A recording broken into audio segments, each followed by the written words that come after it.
शहर की एक तंग गली में, जहां नालियां खुली रहती थीं और बिजली आधी रात को भी गायब हो जाती थी, वहां रहती थी सीमा। उम्र सिर्फ 17 साल। घर में माँ, पिता और एक छोटी बहन रिया, जो सिर्फ 8 साल की थी। रिया को बचपन से ही एक गंभीर बीमारी थी, दिल की। डॉक्टरों ने कहा था कि जल्दी ऑपरेशन नहीं हुआ तो ज्यादा दिन नहीं बचेगा। पिता रिक्शा चलाते थे, दिन भर धूप में पसीना बहाते, लेकिन जो कमाई होती उसमें से किराया, राशन और रिया की दवाइयां निकालकर कुछ नहीं बचता। माँ लोगों के घरों में बर्तन मांजती, सीमा स्कूल जाती, लेकिन शाम को ट्यूशन पढ़ाकर थोड़े पैसे जोड़ती। फिर भी ऑपरेशन का खर्च 15 लाख रुपए उनके लिए आसमान जितना ऊंचा था। एक दिन अस्पताल में डॉक्टर ने आखिरी बार कहा, अगर 1 महीने में इंतजाम नहीं हुआ तो हम कुछ नहीं कर पाएंगे। माँ रो पड़ी। पिता चुपचाप सिर झुकाए खड़े रहे। सीमा ने बाहर निकलकर आसमान देखा। तारे छिपे हुए थे, जैसे उसकी उम्मीद भी। उसी रात उसे एक पुरानी याद आई। बचपन में पिता उसे कभी कभी लोकल मेला ले जाते थे। वहां एक स्टेज शो होता था, टैलेंट हंट, जहां लोग गाना, डांस, एक्टिंग दिखाते और जीतने वाले को बड़ा इनाम मिलता। एक बार सीमा ने देखा था कि एक लड़की ने सिर्फ अपनी आवाज से सबको हैरान कर दिया था और 5 लाख जीते थे। लेकिन अब वह शो बड़ा हो चुका था। टीवी पर आता था, भारत की आवाज। ऑडिशन में हिस्सा लेने वाले को 1 करोड़ तक का इनाम, और अगर चैंपियन बने तो स्पॉन्सरशिप और कॉन्ट्रैक्ट। सीमा को गाना आता था। घर में अकेले जब रिया सो जाती तो वह धीरे धीरे गुनगुनाती।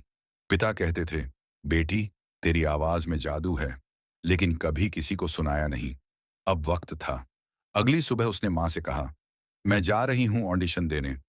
माँ ने डरते हुए पूछा, कहाँ? सीमा ने बताया। माँ ने रोते हुए मना किया, तू अकेली कैसे? शहर दूर है, पैसे कहाँ से? लेकिन सीमा ने जिद पकड़ ली, अगर मैं नहीं गई तो रिया। वह रुक गई। पिता ने चुपचाप अपनी जमा की हुई 500 रुपये निकाले। जा बेटी, बस सुरक्षित रहना। सीमा ने बस का टिकट लिया और शहर के बड़े ऑडिशन वेन्यू की तरफ निकल पड़ी। रास्ते में पैर दुखे, पेट खाली था, लेकिन मन में सिर्फ रिया का चेहरा था। वहां पहुंची तो हजारों लोग थे। लाइन लगी थी। जजेस बड़े बड़े नाम, एक फेमस सिंगर, एक म्यूजिक डायरेक्टर और एक एक्ट्रेस। सब हंस रहे थे, मजाक कर रहे थे। सीमा के कपड़े साधारण थे, बाल बंधे हुए, चेहरा थका हुआ। जब उसका नंबर आया, स्टेज पर गई, माइक पकड़ा, हाथ कांप रहे थे। जज ने पूछा, क्या गाएगी? सीमा ने धीमी आवाज में कहा, एक गाना जो मैंने अपनी बहन के लिए बनाया है। फिर आंखें बंद की और गाना शुरू किया। तेरी सांसों में मेरी सांसें बस जाएं, तेरे दर्द को मैं ले लूं, तू मुस्कुराए, छोटी सी बहना, तू रो मत, दीदी तेरे लिए लड़ जाएगी, हर जंग जीत लेगी। आवाज में दर्द था, प्यार था, जिद थी। पहला अंतरा खत्म होते ही स्टेज पर सन्नाटा छा गया।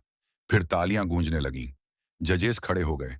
एक जज की आंखें नम थीं। उन्होंने कहा, तुमने सिर्फ गाना नहीं गाया, जिंदगी गा दी। सीमा आगे बढ़ती गई। हर राउंड में उसकी आवाज और मजबूत होती गई।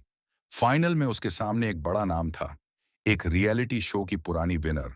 लेकिन सीमा डरी नहीं। आखिरी परफॉर्मेंस में उसने वही गाना गाया, लेकिन अब उसमें जीत की उम्मीद भी जुड़ गई थी। जब रिजल्ट आया, विजेता सीमा, 1 करोड़ का इनाम। भीड़ तालियों से गूंज उठी। सीमा स्टेज पर खड़ी रही, आंसू बह रहे थे। उसने माइक में कहा, यह पैसा मेरी बहन रिया के लिए है। वो बीमार है, आज उसकी जान बच जाएगी। यही मेरी सबसे बड़ी जीत है। अस्पताल पहुंचकर उसने सारा पैसा ऑपरेशन में लगा दिया। रिया का ऑपरेशन सफल हुआ। जब रिया ने आंखें खोलीं तो पहली बात कही, दीदी, तूने गाना गाया ना? सीमा ने उसे गले लगाया। हाँ रिया, और तू ठीक हो गई।